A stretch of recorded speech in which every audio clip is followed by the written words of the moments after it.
spiritual exchange of ideas, distance from the world. BD0795 from March 4, 1939, taken from book number 16. You must recognize everything which points you towards the task you have been given for earthly life as a purely spiritual exchange of thoughts, and likewise you must be able to separate all earthly desires from what the soul should strive for on earth. Everything that serves man for pleasure and joy, everything that creates well-being for the body, and everything that causes a state of happiness on earth is never of advantage for the soul and its liberation. And the soul is deprived of the opportunity to mature to the same extent that the body's earthly desires are fulfilled. Now a wall, as it were, is pushed in front of the one as soon as the other is taken into account.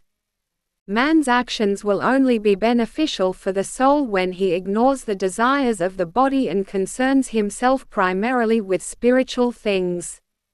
Every self-mortification will only contribute more and more to the spiritualization of the soul.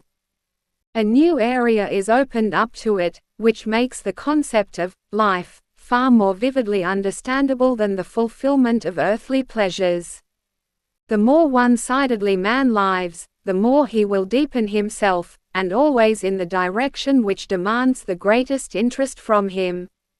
Thus a person who is purely spiritually active will soon penetrate knowledge that will bring his soul unimaginable benefits.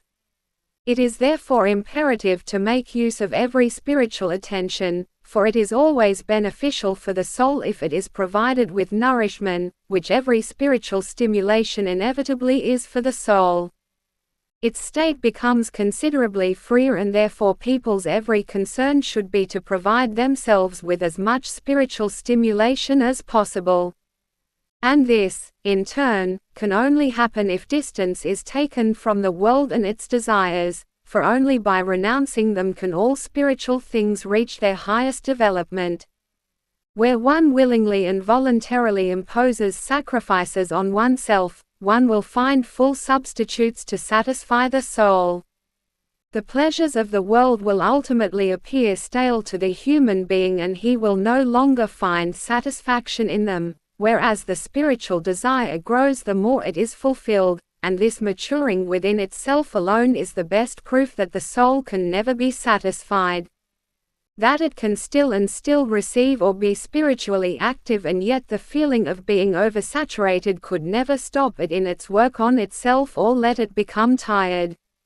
People should therefore make every effort to gather spiritual possessions. They should always be on good terms with their friends and guides in the beyond throughout their earthly life, and engage in a lively exchange of spiritual thoughts on the path of wanting to receive, no matter in what form. Every willing concession will be granted immediately, and every soul will be granted what it deeply desires. If it wants to remain in the worldly, then it is up to it, but indisputably all immersion in the spiritual will earn it great power and drive it to ever more active work, and this is then the actual earth task, to which you men are to be pointed, that you fulfill it right. Amen.